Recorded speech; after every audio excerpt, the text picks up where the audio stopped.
Yes, we are doomed. Well, since this might be the end, I have a few secrets. For 60 years, he's been the swaggering, restless center of the rock and roll universe. But there's one question Mick Jagger has been asked a million times: who does he admire? For decades, he mostly dodged it. Recently, he started naming a few names in interviews, but a quick list hardly tells the real story. The truth isn't in a simple ranking, it's in 60 years of history. It's in the lessons learned from the side of the stage, in the tense rivalries at the top of the charts, and in the moments of quiet, stunned admiration. This isn't just about the women he named.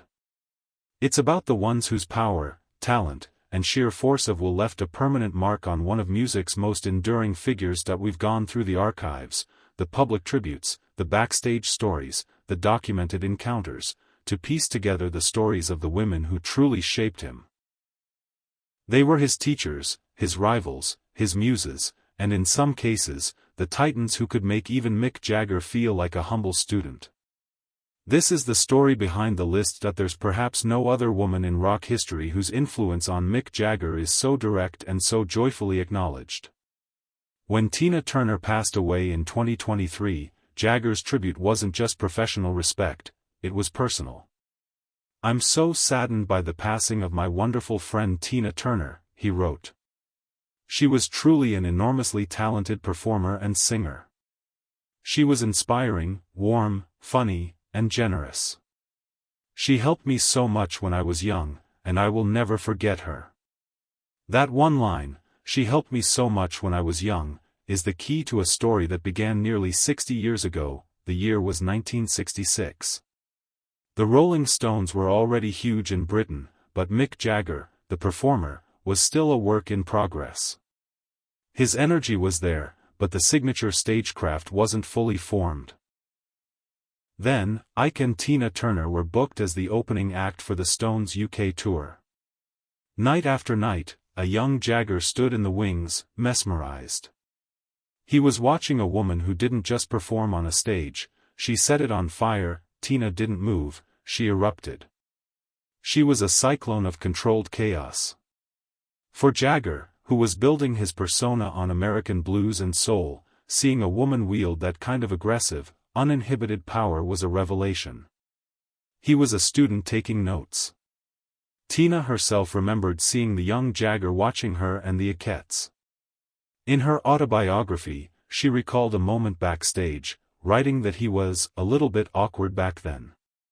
She claimed they taught him how to do the pony. While a formal dance lesson might be rock mythology, the greater truth is Jagger absorbed her energy. He studied how she used the mic as a prop, how she could go from a whisper to a scream, and the sheer power in her legs. He once said, "She's one of the first women performers I worked with who has the same aggressive thing that I've got." They did their best, but they weren't like Tina.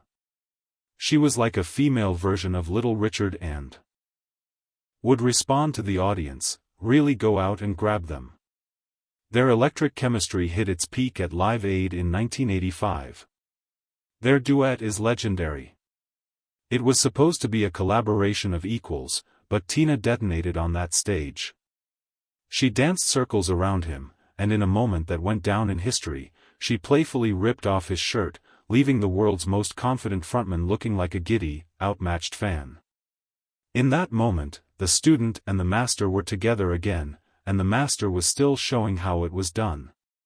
For Jagger, Tina Turner was more than an influence, she was the blueprint for how to command a stadium with sheer, undeniable presence. If Tina Turner taught Mick Jagger how to build a fire on stage, Janis Joplin showed him what it was like to be consumed by it.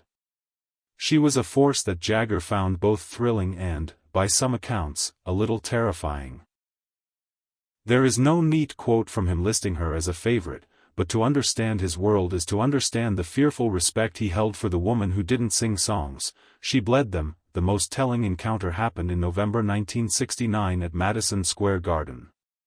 The Rolling Stones were on their legendary American tour, being hailed as the greatest rock and roll band in the world. They were at the absolute peak of their dark power.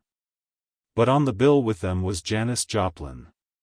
When she took the stage, barefoot, wild-haired, and clutching a bottle of Southern Comfort, the entire arena shifted. Jagger watched a performer operating on a different plane of existence. Where he was building a persona, she was tearing hers apart, note by painful note. Where he invited the audience into a spectacle, she dragged them into her suffering. A writer once noted that Janis made suffering sound like sex and rage sound like prayer, and that's the raw, dangerous truth Jagger witnessed. It was a level of emotional nakedness that was almost too much to bear. Their dynamic wasn't just admiration from afar, it was layered with the friction and rivalry of the era. One famous anecdote has Janis, after being stopped at the door to the Stones' dressing room, sticking her head in and giving the band the middle finger before walking off. This wasn't a fan, this was a peer, an equal, challenging the king on his own turf. There were also rumors of a comment from Jagger that hurt her deeply, a sign of the complex dynamic between them. He may have been intimidated, or even threatened, by the raw, blues-drenched authenticity she possessed, the very thing he had built his career on interpreting. Janis's time was tragically brief, a comet that burned with blinding intensity. But her impact was indelible. She represented the outer limit of rock performance, a place of such raw vulnerability that it bordered on self-destruction. She was the flame he couldn't touch. In Mick Jagger's world, power was usually about motion and swagger. But there was another kind of power, one so immense it required no movement at all. It was the power of a single voice. And for Jagger, no one wielded that power like Aretha Franklin. His admiration for her was one of quiet, profound awe. The most vivid illustration of this took place in January 1972, inside a Baptist church in Watts, Los Angeles. Aretha was there to record her legendary live gospel album, Amazing Grace. The Rolling Stones were also in L.A., deep in the sessions for their gritty masterpiece, Exile on Main St. The two worlds couldn't have been more different, the sacred and the profane. One evening, Mick Jagger and Charlie Watts slipped quietly into the back of the church. They didn't come as rock royalty, they came as pilgrims. They sat in the back rows and watched as Aretha, without any rock show trappings, channeled something divine. The film of those sessions, finally released nearly 50 years later, captures Jagger, no longer the strutting peacock, but a rapt student, clapping along, his face a mix of joy and disbelief. He was watching the source. What he saw in Aretha was a different kind of command. She didn't need to stalk the stage, she just had to open her mouth.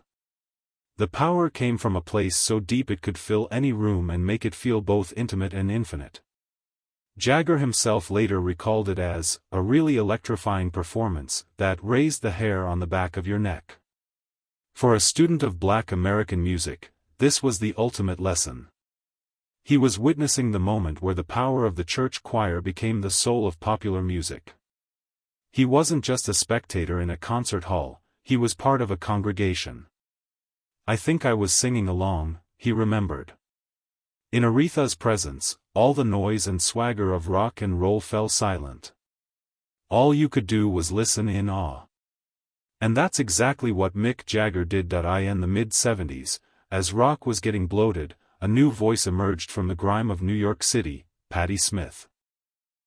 For Mick Jagger, she represented a fascinating, and at first, a deeply vexing, challenge. The story of their connection isn't simple admiration, it's a tale of public criticism and complex dynamics.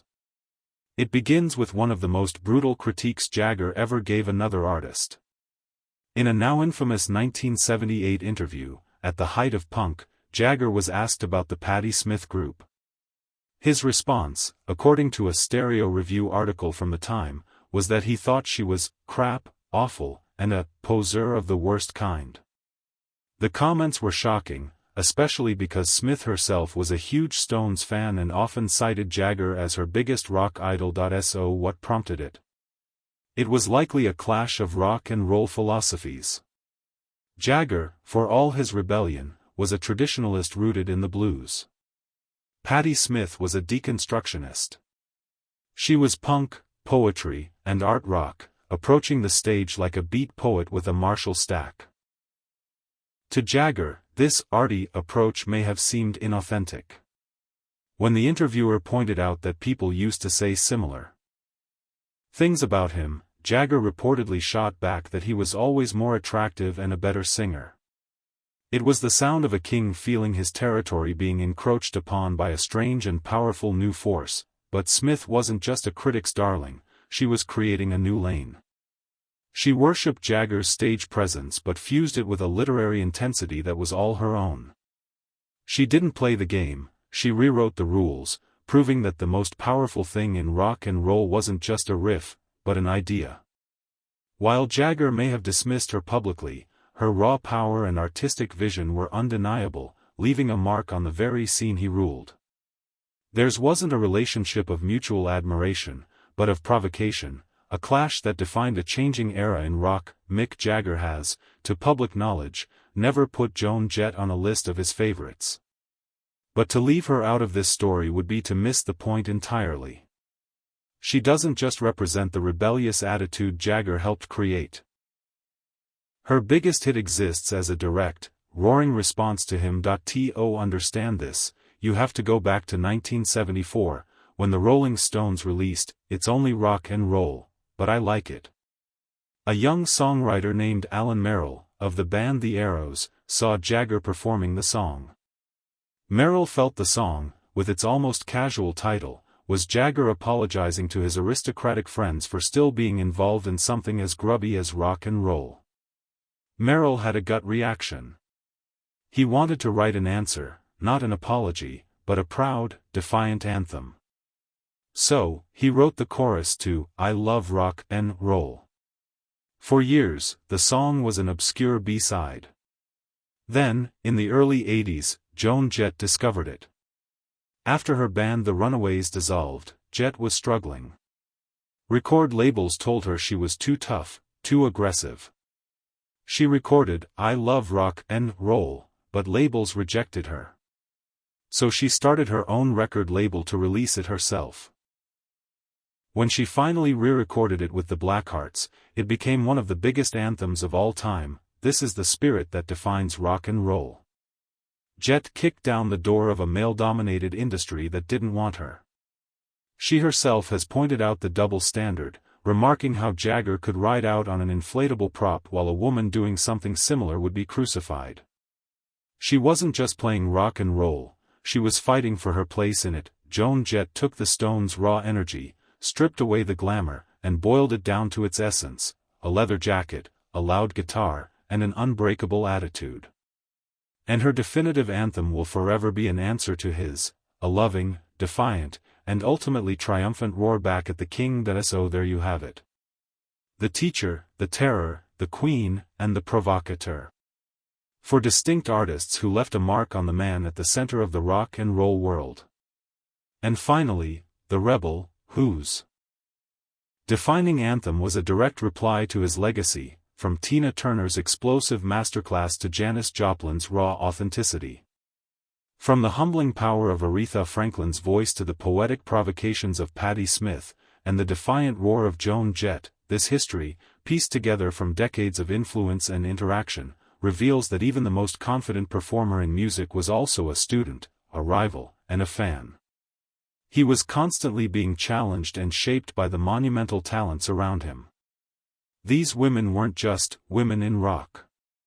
They were primal forces who taught him, challenged him, and helped define the very landscape of the genre he ruled. These are the women whose stories are undeniably intertwined with Mick Jagger's.